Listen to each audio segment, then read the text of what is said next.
I want everything and nothing at all. Yeah, I want everything and nothing at all. 'Cause I want everything and nothing, nothing, nothing, nothing at all.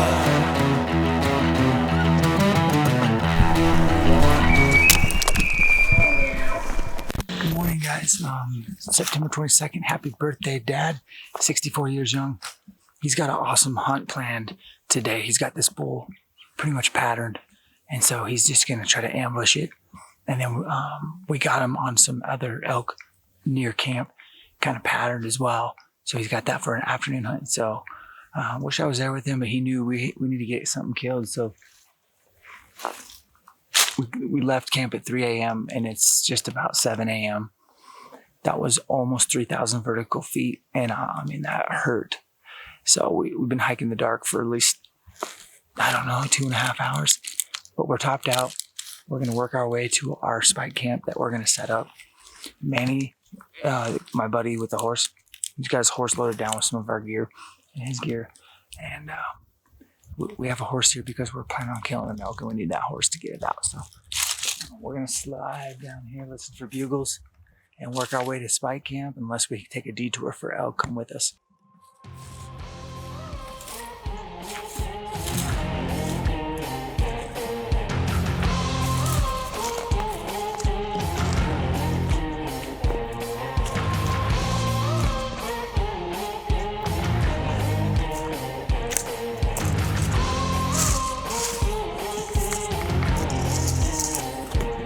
This is definitely not elk country.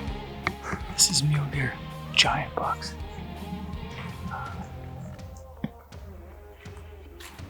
Just hoping to hear a bugle and safely get off this mountain into this beautiful saddle. Starts getting real elky basins. So, man, it's gorgeous in here. Super lucky to be an elk hunter.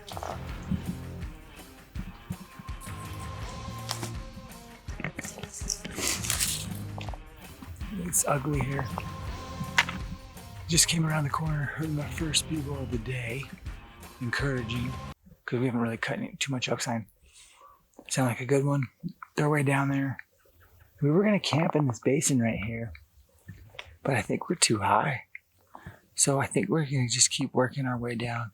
We might have to wait for Manny to get here, just so he knows he's got all our gear. So, and I'm hungry and I wouldn't mind a cup of coffee. I don't know about you, cameraman, but coffee sounds good right now. We've been up a long time, but God's beautiful creations at your doorstep.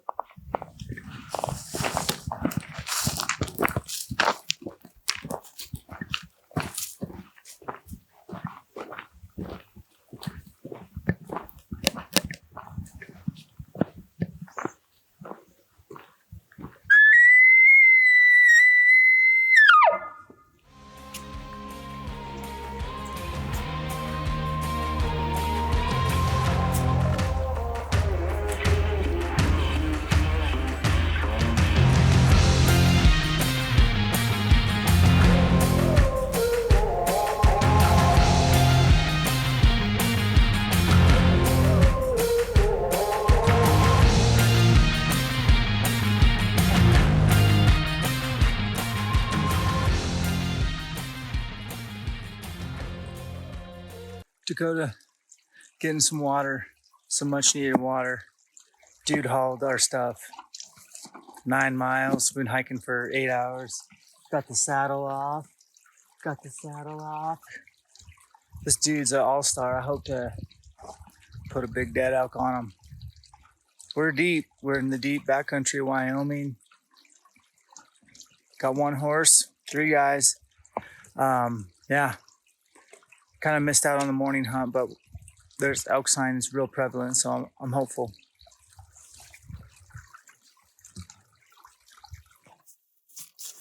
There's homie Manny. Good luck tonight, buddy. Yes, sir.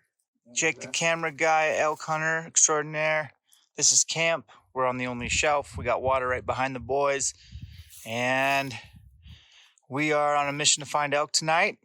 Everyone's got kind of rubber legs. So we're gonna kind of just slip in,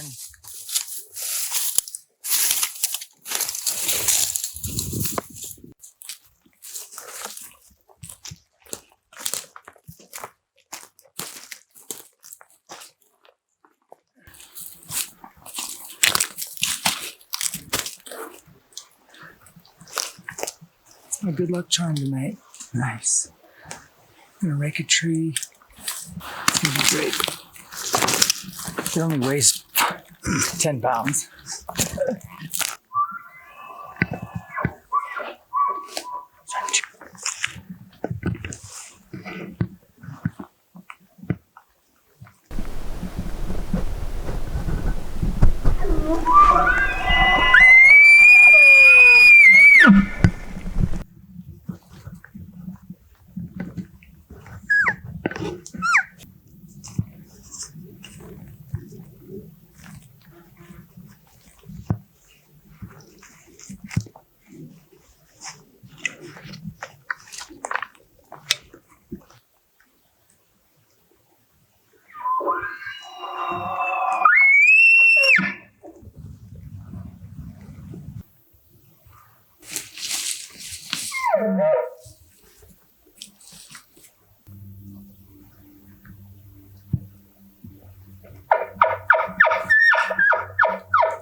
It smells like a bowl. You're wrong. Hey. Okay, Jake said he couldn't get him on camera. I had a pretty good view of him. Boy, he sounded like a big 6, but actually, he was just a really big 5. The mistake I made was super simple. We needed to come down this finger another 100 yards to get on his contour.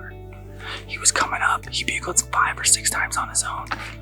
We iced him, but we're just getting in tight. He could probably hear us coming. If we just dropped lower, elk are very comfortable coming in laterally, but when you're talking about some potential violence, he did not want to be on the downhill side. I could totally tell. He had his lateral trail, and he would go here, and he came back, but he wouldn't get any closer. I did have him broadside at about 67. But one, I don't like that shot distance at that angle. But more importantly, two, I had a couple of branches that my arrow would have for sure hit on the trajectory. And I honestly thought he might come around to this side and get me a 30-yard shot, or come around this side. I'm just wondering if he had enough and went back to his cows. He's big enough to have cows. He's a really big 5. He might be a 5x6. Really good long beams. I was impressed. Great bugle, but I think he probably went back to his cows. If he doesn't have cows, he's hanging out right here for a very specific reason. There must be a herd right over here. So we're gonna go find out. Awesome exchange, September 22nd, 4 o'clock in the afternoon. First little elk spot we came to. So I wish we could have got you guys footage, but he didn't come in any closer than about 67.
That's as close as you can get without getting close.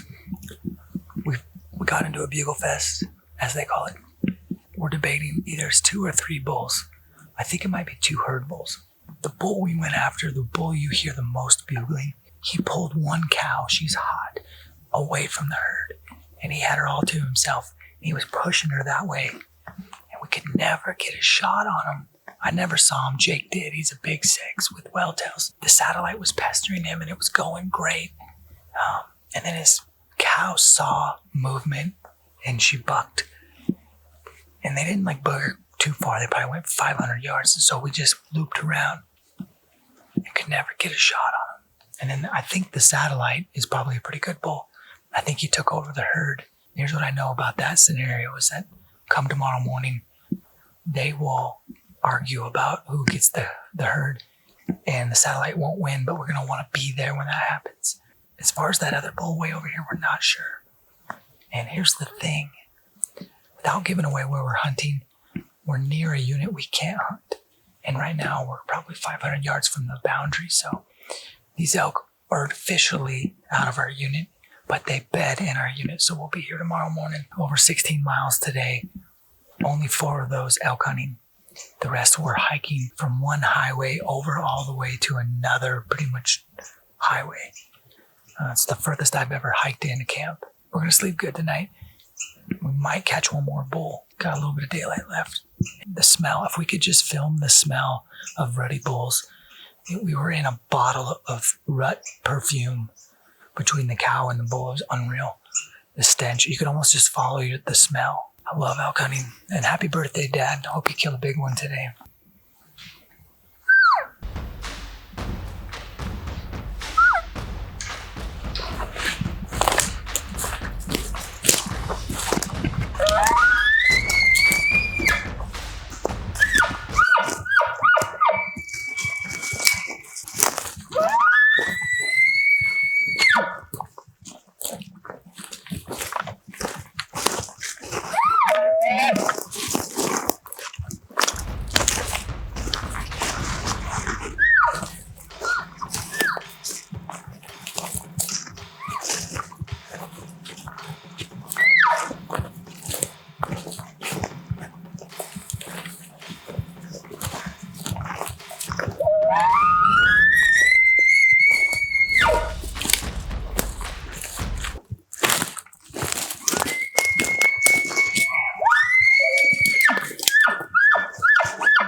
Hey, what's up guys? Dan Staten here with ElkShape. I wanted to personally invite anybody wanting to punch their elk tag in 2021 to attend one of our ElkShape camps. Check out the link in the video description on where our camp locations are. And if you are interested, use the discount code YouTube and save $50 off registration. This offer expires December 31st, 2020. Let's make 2021 the best year yet, and let's get your elk tag punched. And I look forward to meeting you.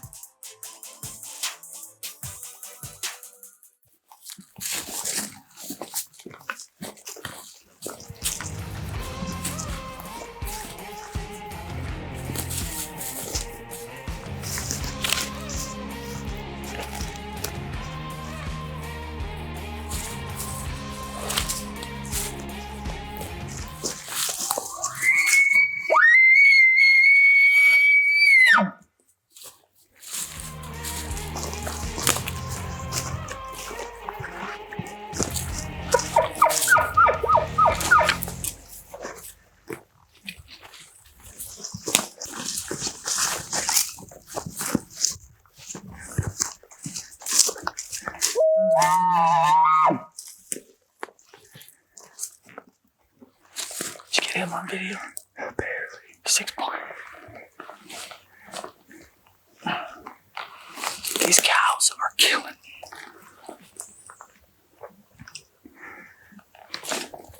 And there's more back there.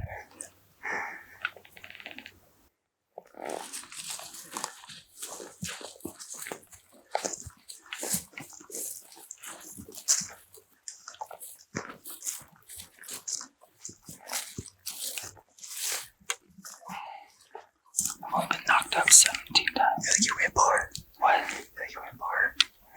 What? You think he's held up right there? You think he kept going? No, I don't think they're going very far. They all want to go that way. Have you noticed? Yeah.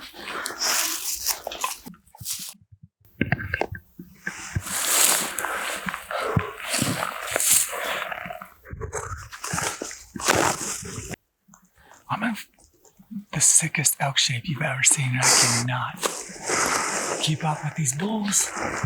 And when they're screaming like this, man, I'm coming right at them. I'm coming at them.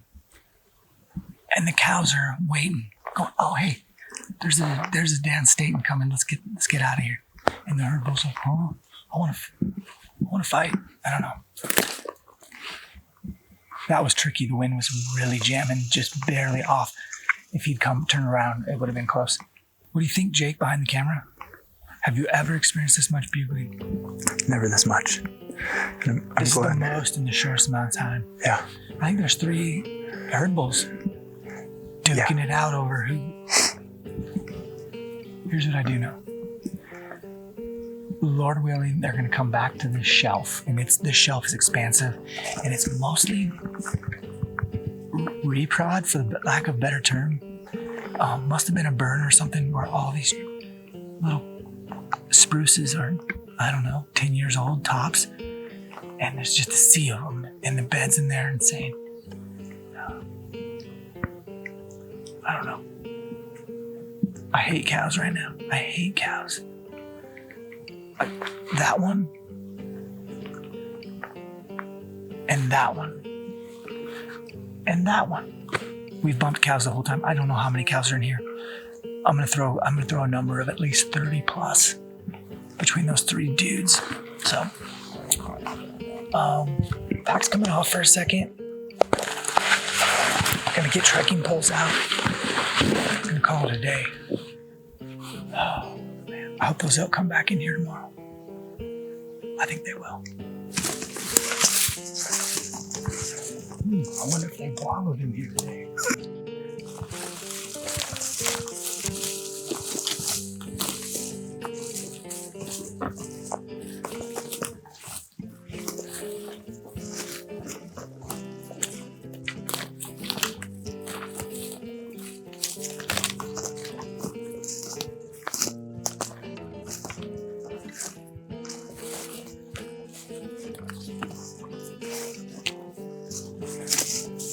Wyoming people, they're called trail cameras.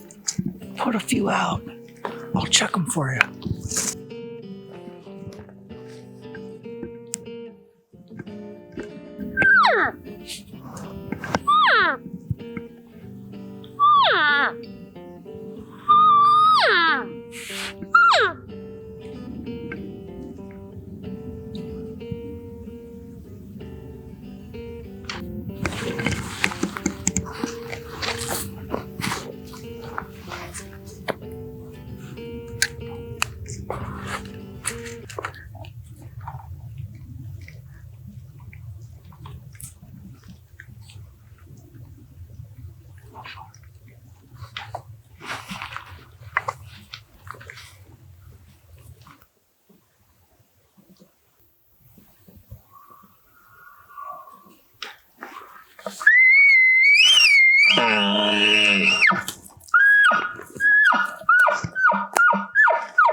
Alright,